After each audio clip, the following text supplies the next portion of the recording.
So hard as far as talking to young people about the civil rights movement. It's light years away from their understanding of where we were at the time. You cannot tell them that you couldn't go to Woolworths and buy a soda. They can't understand that. It's not like you were just excluded. You weren't part of the society or the American dream. Like you said, there were no black people on television, period. We didn't exist. There were no Asian people on television. There were no Hispanic people on television. Okay, they didn't exist. We lived in a completely white society. All the advertisements, even though they sold shoes to black people didn't wear them. You weren't allowed to see black people wearing shoes. Black people brush their teeth with Colgate, but you would never see them brushing their teeth with Colgate. They drive cars. You would never see them in a car ad. We were completely invisible. And that changed in the 60s, that people began to say, yeah, it's all right. But I always tell them that you are here because of what happened before. I says it didn't happen by magic or by wand. I said somebody made an effort to do this for you. Okay. At that point, CORE was sending people south, and CORE was bringing people up from the south to talk to people regarding things that were going on in the South, to sort of connect the people, because we were not connected. We saw Selma on television. We read about it in a magazine.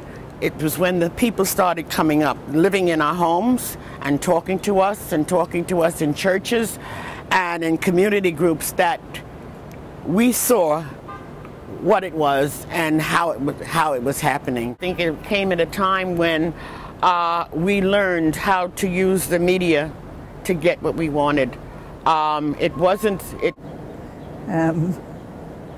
You know, sometimes we needed more of the CORE people there too, because we controlled the groups and did the speaking to the police and that kind of thing. So we were kind of in charge, so there had to be somebody or a few people from CORE there every day. I had just graduated from college a year earlier, 1962. I had just completed my first year of teaching in the public school system, and downstate was one of my first sort of movement challenges of becoming actively involved in a demonstration kind of a situation. Of course, the issue was the question of employment, fair employment. One of the areas in which employment was very, very unbalanced, unequal, was the area of construction industry. The significance was they were building this particular structure and they wouldn't hire black people. The people were coming from upstate New York, from Westchester, from all over, and they couldn't hire a black person to sweep the streets. And that was one of the reasons why it started, because this was an all-white construction site. And we're not talking about electrical unions and things like that, which were grandfathered. We're talking about any job, any job. You don't have to go to Ossining, New York to get someone to work here. You can get someone to work here that was down the street. And that was the whole purpose of this demonstration, that there were no blacks working here, period. So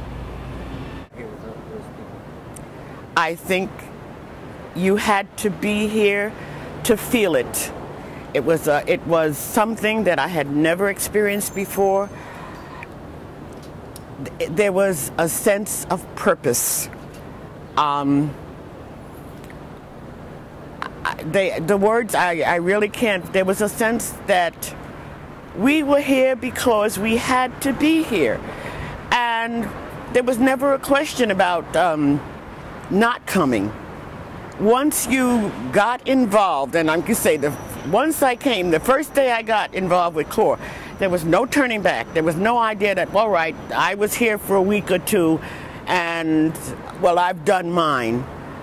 I stayed, and the core people of CORE stayed, because it was a sense of purpose, it was dedication, it was a mission, it was something that had to be done, it was something that we had to do.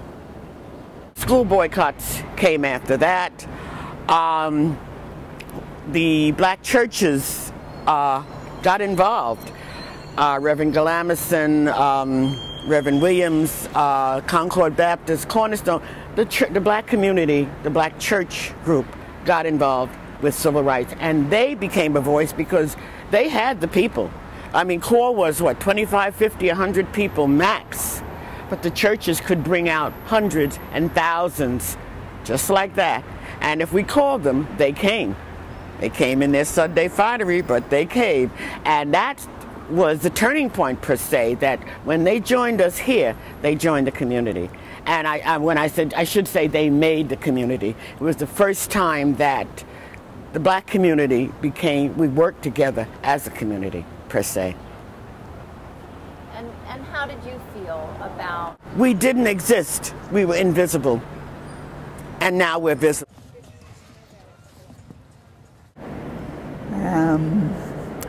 We even had Malcolm X there at one point.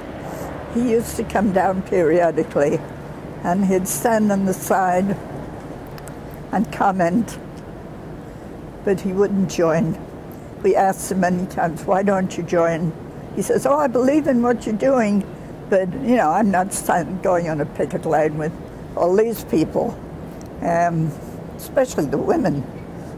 So we said, well, okay, the women volunteered to stand aside just to see you on the line, but he wouldn't.